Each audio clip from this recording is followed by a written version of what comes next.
traži drugog čovjeka. Jer je lijepo što djeca, roditelji i svi koji djecu odgajaju vjeruju jedan drugome.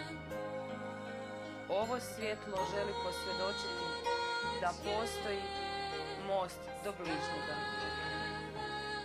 I zato neka nam ovi blagdani budu blagdani nade, kako bi si međusobno mogli darivati dar božanske svjetlosti.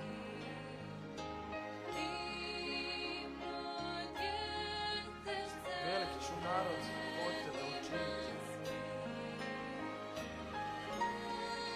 Vidovnjače, idi, skloni se u Judinu zemlju. Ondje jedi svoj kruh i ondje prorokuj. Gubi se, prljavi čovječe. Kako te nije sram dodirivati naše halje? Brzniče, odlazi odakle si došao.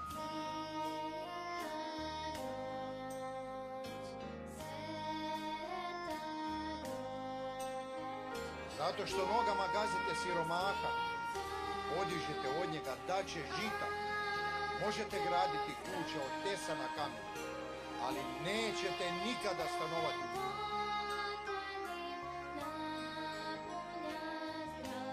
A ti, Betleme, Efrata, najmanji među knežostima, Judinima, iz tebe će mi izaći onaj koji će vladati Izraelom.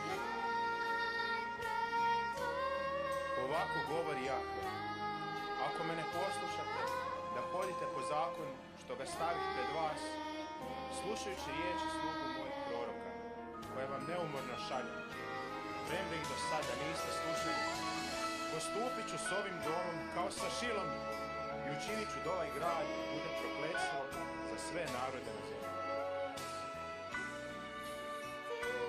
Ne boj se, Marija, da našla si milost u Bogu.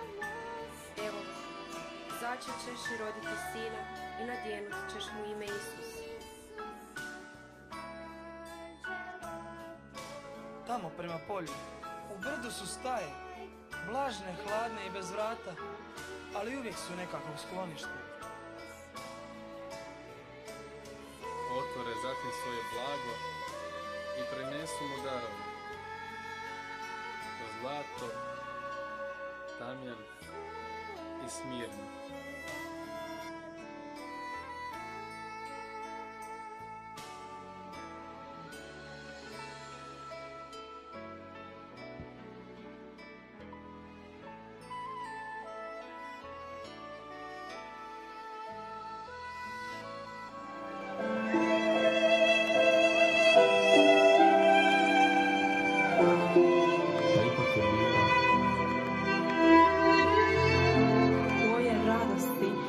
Koje radosti, Josipe moj, ljubavi moja. Toliko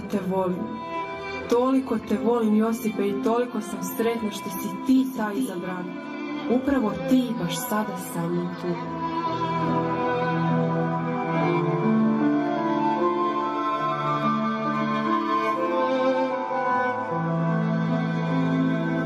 Svega onoga što je tako daleko.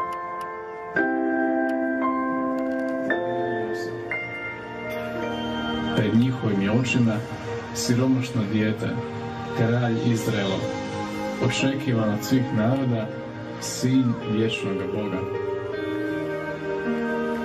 Njegovi su mu roditelji bili prisiljeni